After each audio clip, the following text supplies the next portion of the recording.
Halo, Assalamualaikum warahmatullahi wabarakatuh. Salam sehat dan tetap semangat.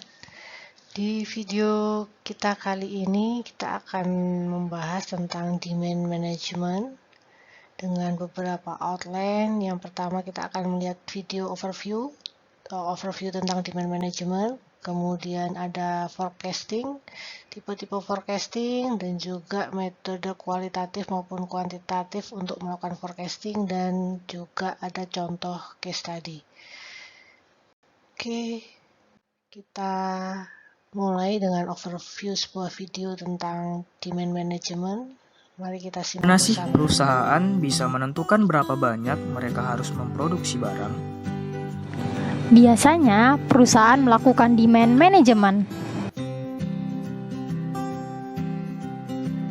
Demand management atau manajemen permintaan merupakan metode penyeimbangan antara keinginan konsumen dengan kemampuan supply chain yang meliputi perkiraan produksi, pengadaan, dan distribusi barang atau jasa.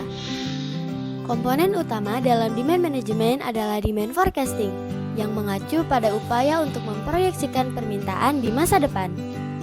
Kalau gitu, apa fungsi dari demand management? Demand management berfungsi dalam situasi make to stock dan make to order. Apa itu situasi make to stock dan make to order? Dalam situasi make to order, customer akan terlebih dahulu memesan barang dengan jumlah yang sesuai dengan keinginan atau kebutuhan customer. Orderan yang telah diterima akan dicatat lalu diteruskan kepada bagian produksi.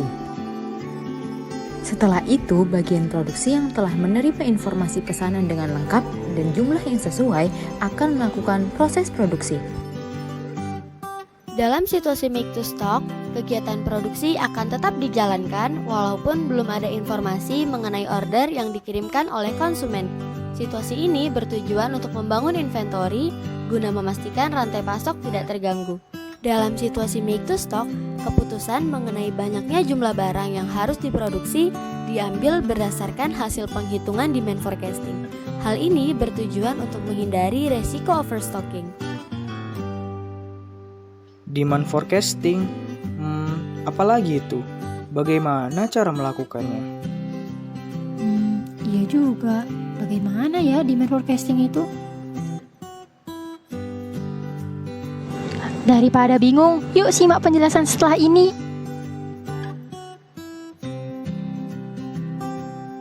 Judgment forecasting. Model forecasting ini biasanya menggunakan judgment atau penilaian atau intuisi. Model forecasting jenis ini digunakan dalam situasi di mana ketika data historis yang dimiliki terbatas atau bahkan sama sekali tidak ada. Contohnya, seperti ketika melakukan pengenalan produk baru. Teknik yang dilakukan dalam model forecasting ini adalah survei dan analog. Teknik survei forecasting digunakan untuk mempelajari mengenai preferensi dan niat pelanggan terhadap suatu produk. Sedangkan teknik analog forecasting dilakukan dengan menentukan analog atau item yang serupa dengan item yang sedang dijadikan objek utama forecasting. Dalam teknik ini, demand yang dimiliki oleh item yang serupa akan diamati sebagai dasar untuk menentukan perkiraan yang relevan. Time series forecasting. Model time series forecasting biasanya menggunakan asumsi bahwa permintaan di masa depan hanya tergantung pada permintaan masa lalu. Misalnya, jika penjualan tahun ini 7% lebih tinggi dari penjualan tahun lalu, maka perkiraan deret waktu untuk penjualan tahun depan adalah penjualan tahun ini ditambah 7%. Teknik forecasting ini meliputi simple moving average dan weighted moving average, namun tidak terbatas pada dua metode itu saja.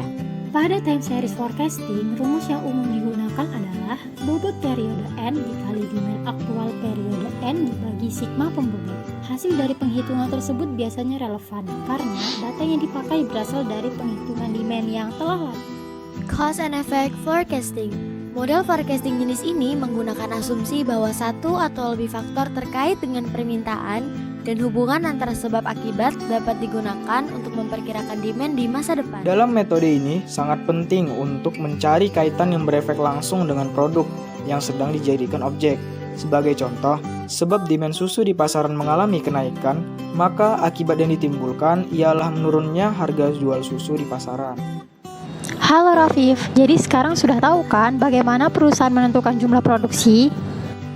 Sudah dong setelah menyimak penjelasan tentang demand management. Mana sih perusahaan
Oke, kita sudah lihat tadi video singkat yang cakup overview tentang demand, apa itu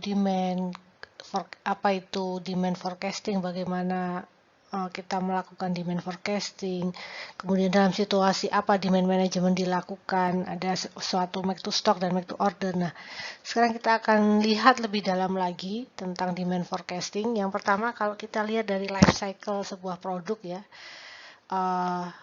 sebentar. Nah, ada dua metode dari video tadi, bahwa ada metode kualitatif dan juga pendekatan kuantitatif model untuk melakukan demand forecasting. Kalau kita lihat berdasarkan life cycle produknya, kematangan dari life cycle produknya, maka di awal-awal produk di develop biasanya pendekatan yang dilakukan adalah pendekatan kualitatif, karena data-data yang dipunyai sebagai database belum dimiliki, sehingga ketika produk masih dalam masa introduction maupun growth sedang berkembang, maka metode kualitatif biasanya digunakan untuk melakukan forecasting atau peramalan terhadap permintaan. Namun ketika produk sudah sampai pada level maturity, demand-nya sudah mulai stabil begitu ya, maka metode kuantitatif akan lebih tepat digunakan untuk melakukan demand forecasting. Kualitatif kita bicara tentang pendapat gitu ya, kalau kuantitatif based on data. Nah, kemudian selanjutnya adalah ada tipe-tipe forecasting kalau berdasarkan time horizon gitu ya.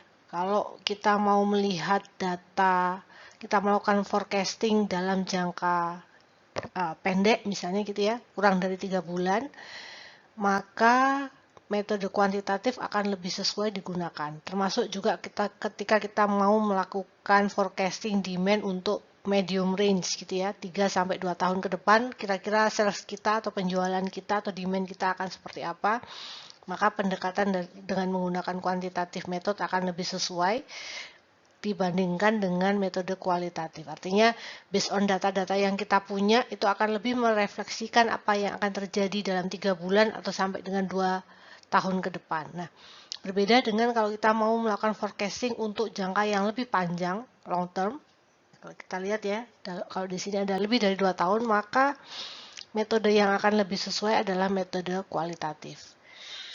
Oke, itu bedanya kalau kita lihat berdasarkan time horizon, berapa lama kita akan melakukan forecasting, dan di slide sebelumnya kita belajar kalau berdasarkan life cycle atau umur dari sebuah produk, maka metode apa yang akan lebih sesuai kita gunakan, apakah kuantitatif atau kualitatif. Oke, Budian tadi sudah sering menyebutkan apa itu kualitatif method, kualitatif forecasting, dan juga kuantitatif forecasting method. Kualitatif forecasting method ada 4 model ya, yang semuanya sebenarnya berdasarkan opini atau expert judgment gitu ya. Seorang yang sudah sering mengamati prosesnya, yang kemudian dimintai pendapat untuk melakukan keputusan berapa kira-kira demand yang diperlukan untuk periode berikutnya. Ada 4 tipe: executive judgment, sales force, kemudian juga menggunakan survei, dan juga dengan menggunakan Delphi method yang semuanya adalah opini gitu ya, berdasarkan opini. Next, kita beralih ke quantitative method. Secara garis besar ada 2 cara melakukan forecasting demand atau peramalan permintaan dengan metode kuantitatif. Yang pertama berdasarkan data time series atau yang sering disebut dengan time series model, dan yang kedua adalah regression model. Di time series kita mengenal ada metode naif, kemudian yang kedua metode moving average, yang ada 2 metode, simple dan juga weighted, dan 3 kita menggunakan exponential smoothing. Dan yang juga menjadi penting, salah satu metode yang lain adalah menggunakan regression model. Kita bisa menggunakan time series model atau menggunakan regression model. Nah, kemudian mungkin kita akan lihat contoh sederhana bagaimana penggunaan simple moving average metode pendekatan moving average dengan simple moving average dan weighted moving average. Di tabel ini kita lihat data yang sudah dimiliki sebuah perusahaan. Dia sudah melakukan collect data permintaan bulan lalu, 2 bulan yang lalu, 3 bulan yang lalu, dan juga 4 bulan yang lalu. Nah, sekarang kita mau diminta melakukan forecasting, peramalan, berapa kira-kira demand yang kita harus siapkan untuk data bulan depan. Nah, kita lihat ini adalah pembobotan dengan simple moving average dan yang kedua adalah dengan weighted moving average. Simple moving average maka membagi bobot faktornya sama rata antara data yang terbaru maupun data yang 4 bulan yang lalu. Kalau kita lihat pembobotannya adalah 100% atau 1 gitu ya, dibagi dengan 4 bulan berarti 1 bulan dia diboboti dengan angka 0,25. Sama bulan kedua, bulan ketiga, dan seterusnya. Sama-sama diboboti dengan pembobotan 0,25. Berbeda dengan kalau kita menggunakan weighted moving average. Weighted moving average dia menentukan bahwa data terbaru mempunyai bobot lebih besar daripada bulan-bulan sebelumnya. Sehingga dia menentukan bahwa data bulan terbaru diboboti lebih besar 0,4, 0,3, dan seterusnya. Kemudian projected demand-nya, maka kita kalikan kolom demand dengan kolom pembobotnya, berarti 250 dikali 0,25, ketemu sekian. Baris selanjutnya demikian, ketemu angkanya, dan kemudian kita total jumlahnya nilainya adalah 215. Ini pembulatan ke atas ya. Di sisi lain, kalau kita mau projectkan demand untuk metode weighted moving average, maka kita kalikan demand dengan weighted-nya 250 dikali 0,4 ketemu dengan nilai 100. Begitu juga dengan baris kedua adalah demand 2 bulan yang lalu dengan pembobotan yang lebih kecil yaitu 0,3 dan seterusnya sehingga kita peroleh nilai forecasting adalah 227. Sedikit berbeda. Jadi kalau kita lihat hasil projection-nya atau hasil forecasting-nya antara demand dengan menggunakan simple moving average dibanding dengan demand menggunakan weighted moving average. Oke, saya rasa itu dulu yang perlu kita bahas di video kali ini. Semoga bermanfaat, tetap sehat dan tetap semangat. Wassalamualaikum warahmatullahi wabarakatuh.